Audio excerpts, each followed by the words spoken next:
안녕하십니까. 노동사회과학연구소입니다. 지금부터 이론지 노동사회과학 13호 자본주의 위기 격화와 노동자 계급의 정치 중에서 최만수 소장의 자본주의 체제 모순의 심화와 소부르주아적 대안들이라는 글을 읽어드리겠습니다. 글에는 각주와 창구 문헌이 있으나 여기서는 생략하겠습니다. 자본주의 체제 모순의 심화와 소부르주아적 대안들 최만수 소장 1절 절체절명의 위기 앞에 서 있는 인류 1. 대전 또는 핵전쟁의 가능성. 사실 인류는 지금 그 존망 자체가 문제가 되는 절체절명의 위기 앞에 서 있다. 여기서 위기란 최근 높은 전염력과 치사율 때문에 전 세계가 전율하고 있는 코로나 바이러스에 의한 대역병을 말하는 것이 아니다.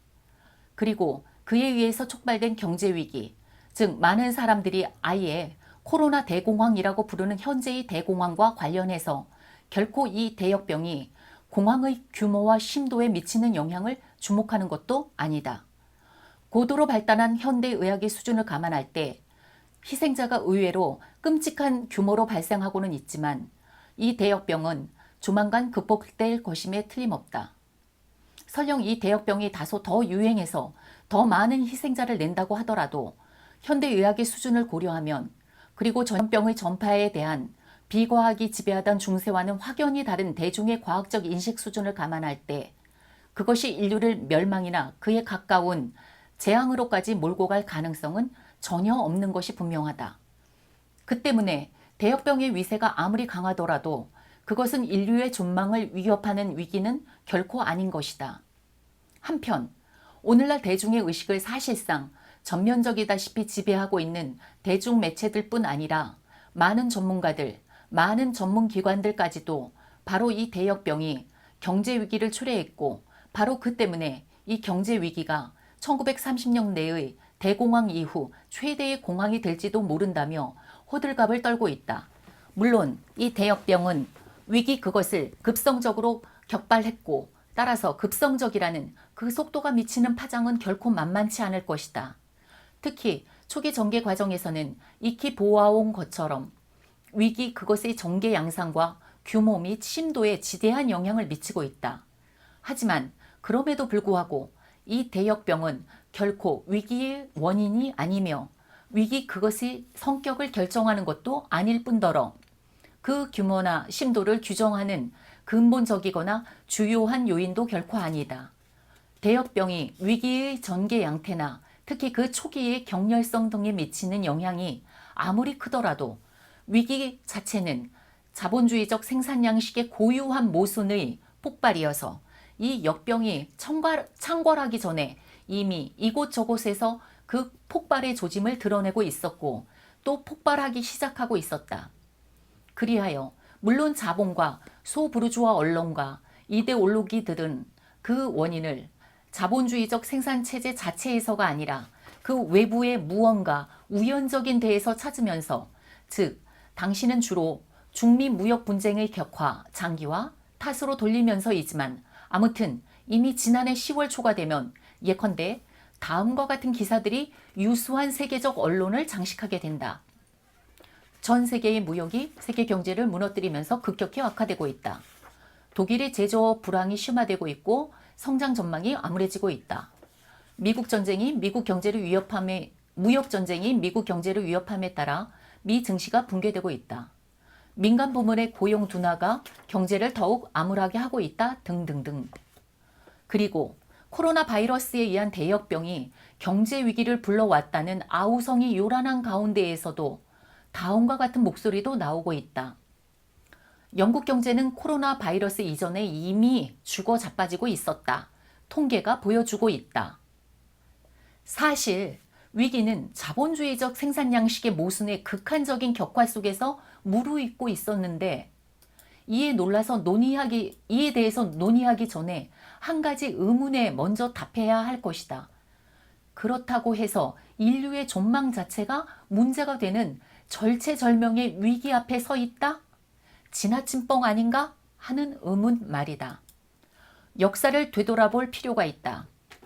특히 지난 20세기에 수천만 명의 인명을 도살한 제1차, 제2차 제국주의 세계대전을 그러한 대규모의 잔혹한 전쟁들은 왜 벌어졌던 것인가? 이런 경우에는 자칭 1등 신문, 즉 자본의 이익을 전투적 구구적으로 대변하는 저 조선일보의 실토보다 더 신빙성 있는 증언도 드물 것이다. 조선일보는 2008년 9월 리먼 브러더스의 파산으로 급격히 격화된 세계적 금융위기에 놀라 황망 중에 저들의 미국의 저명한 역사학자 니얼 퍼거슨 하버드대 교수의 글을 빌어 다음과 같이 실토한다. 퍼거슨 교수에 따르면 예측 불허의 격변은 민족 부족 간의 갈등, 미국과 같은 제국의 영향력 퇴조, 경제 불안의 삼박자가 갖춰진 곳에서 발생하며 격변의 규모는 경제적 충격에 좌우된다. 1930년대 대공황이 세계적으로 정치 경제 위기로 확산시켜 제2차 세계대전이란 격변을 낳은 것처럼 전례 없는 이번 금융위기도 전쟁에 비견되는 사태를 유발할 수 있다고 퍼거슨 교수는 경고했다. 그리고 지난해 8월에는 물론 다시 그 폭발이 임박한 공황을 직감해서는 아니고 만연화된 경제 위기 속에서 한국 사회에 살랑거리는 좌익 포퓰리즘의 적대해서이지만 아무튼 세계로 번지는 포퓰리즘 광풍 석학 애담 투주 교수가 본 경제위기의 정치학이라며 경제위기는 2단 정치인을 낳고 2단 정치인은 전쟁을 부른다는 제목의 기사를 내보낸다.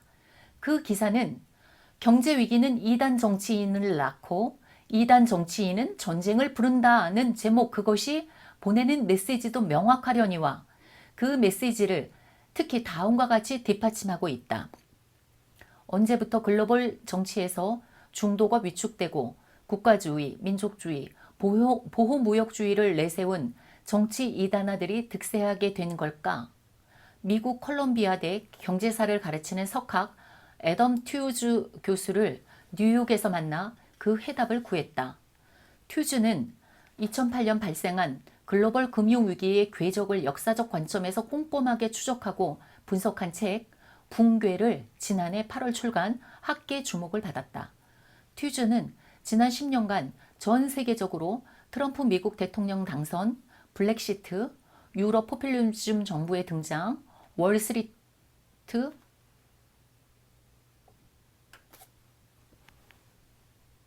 시위, 러시아의 우크라이나 크림반도 강제합병, 중국의 급격한 부상 등 정치 외교 사회적으로 격변이 많았다며 이는 대부분 글로벌 금융위기 후유증이라고 분석했다. 미국 서브프라임 모기지 사태로 촉발된 금융위기가 전 세계 경기를 어렵게 하면서 기존 정치 체제를 무력화했고 그 결과 정치적 무질서와 정치 이단화들을 낳았다는 설명이다. 미국과 유럽 정부는 몰락한 금융 시스템을 구제하기 위해 천문학적인 자금을 투입했다. 하지만 대중들은 그 혜택을 누리지 못했다. 대중들은 자신들 삶의 질이 하락하는 걸 막지 못하는 기성 정치인들을 불신하기 시작했고 그 결과 정치적 이단아들이 득세하게 됐다는 것이다. 이는 1914년 1차 세계대전 이후 경제난과 1929년 대공황의 격변 속에서 무솔리니와 히틀러 같은 정치 이단아가 탄생했던 역사적 사실과 유사하다. 그래서 그는 역사는 반복된다고 지적했다. 글로벌 금융위기가 발발한 지 11년이 된 지금 향후 전망은 어떤가? 튜즈 교수는 글로벌 금융 시스템은 금융위기가 터졌던 11년 전에 비해 달라진 게 하나도 없다고 진단했다. 세금을 동원한 은행사 내기, 빈부격차의 심화, 자산 거품의 형성 등 고질병은 그대로 남아있고 체질 개선에 실패했다고 본다. 그래서 위기의 진앙은 오히려 2008년 때보다 더 깊어졌고 진폭은 더 커졌다고 했다. 이렇게 1930년대 대공황이 세계적으로 정치 경제 위기를 확산시켜 제2차 세계대전이라는 격변을 낳은 것이라고 위기의 진앙은 오히려 2008년 때보다 더 깊어졌고 진폭은 더 커졌다고 그리고 역사는 반복된다고 명확히 밝히고 있다. 다른 매체도 아닌 자본의 전투적 극우적 매체인 조선일보가. 그렇다면 우리는 마땅히 물어야 할 것이다. 그렇다면 현재의 경제 정세는 과연 제1차, 제2차 제국주의 세계대전 직전의 그것과 견주어 어떤가 하고 말이다. 그런데 위에 인용한 퍼거슨 교수나 애덤 튜즈 교수 그리고 조선일보처럼 예컨대 전례 없는 이번 금융위기도 전쟁에 비견되는 사태를 유발할 수 있다고 간단히 말할 수 있을 만큼, 즉 그 파장이 아무리 크다고 할지라도 사실은 자본주의적 생산의 동향의 표면적 현상에 불과한 금융위기를 근거로 전쟁을 예단할 수 있을 만큼 간덩이가 크지도 심장이 강하지도 못한 나로서는 그 물음에 대한 답변은 잠시 뒤로 미루지 않을 수 없다. 그리고 다시 묻고 싶다. 원인이야 어떻든 인류가 만일 다시 그러한 제국주의 대전쟁을 허용한다면 과연 어떤 사태가 벌어질 것인가? 사실상 우문이나 다름없는 질문이다.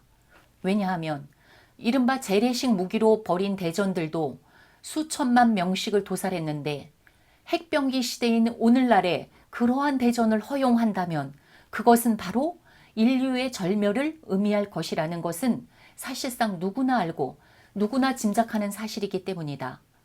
비근하게는 자본의 전투적이고 극우적인 세계적 대표자의 한 사람인 아베 신조 일본 총리조차 제3차 대전이 일어난다면 핵전쟁이 될 것이라고 말씀하고 계시지 않은가. 인류가 지금 그 존망 자체가 문제가 되는 절체절명의 위기 앞에 서 있다고 보는 것도 바로 그 때문이다. 즉 한편에서는 새로운 대전을 허용할 경우 그 전쟁은 핵전쟁이 될 것이며 그렇다면 인류는 절멸될 수밖에 없는 조건 하에 있는데 다른 한편에서는 극우 조선일보조차 경제위기는 이단 정치인을 낳고 이단 정치인은 전쟁을 부른다고 위기의 진앙은 오히려 2008년 때보다 더 깊어졌고 진폭은 더 커졌다고 역사는 반복된다고 떠들어댈 만큼 자본주의 체제의 모순은 언제 제국주의 국가들을 새로운 대전으로 몰아넣을지 모를 정도로 고도로 심화되어 있기 때문이다.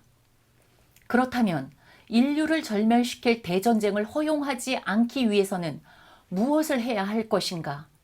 당연히 그러한 대전쟁을 발발시키는 원인을 제거해야 한다. 핵무기들을 제거하면 될 것이라고 생각할 사람은 설마 없을 것이다.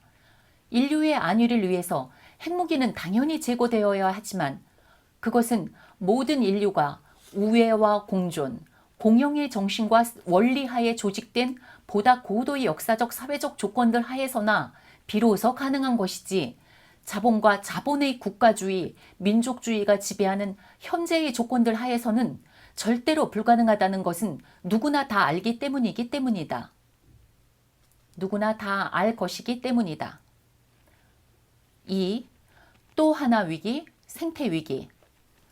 한편 근래에 가장 많이 듣는 인류 위기로는 여러 자연과학적 근거들 뿐 아니라 그 위기를 피하고 예방하기 위한 여러 실천 지침들이나 정책 방향들도 함께 제시되고 있는 생태위기론이다.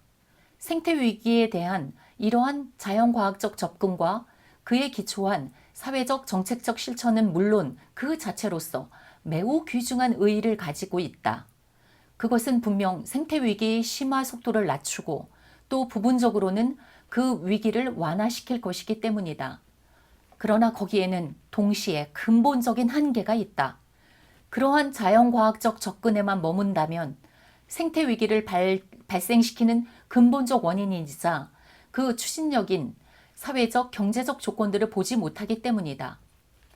이렇게 그 사회적, 경제적 원인과 추진력을 보지 못할 경우 그 자연과학적 접근이 아무리 정치하더라도 문제 전체 혹은 문제 그 자체라는 차원에서는 그것은 현상에만 매몰되는 몰과학 혹은 근시안일 수밖에 없으며 따라서 그러한 접근만으로 생태위기를 해결할 수 없는 것은 당연하다. 단적으로 말해서 이윤을 위한, 그것도 무한한 이윤을 위한 생산체제가 아니라면 생산되어야 되고 생산되어야 하고 소비되어야 할 필요가 없는 것들이 무한히 생산되지 않으면 안 되고 무한히 소비되지 않으면 안 되는 사회체제 속에서 생태위기의 문제를 어떻게 근본적으로, 아니 유의미할 정도로라도 해결할 수 있겠는가? 그렇다면 생태위기라는 문제를 해결하기 위해서는 무엇을 해야 하겠는가? 당연히 그 사회적 경제적 원인, 그 추진력을 제거해야 한다. 즉, 이윤을 위한 생산체제가 아니라 필요를 위한 생산체제를 구축할 때 바로 그때에만 생태위기의 문제는 예방 해결될 수 있는 것이다. 팽두이수기요, 망고 목수라 할까? 자연과학적 차원의 생태위기의 문제들은 바로 그 사회적 경제적 원인, 그 추진력을 제거하면 그에 따라서 해결되게 되는 것이다.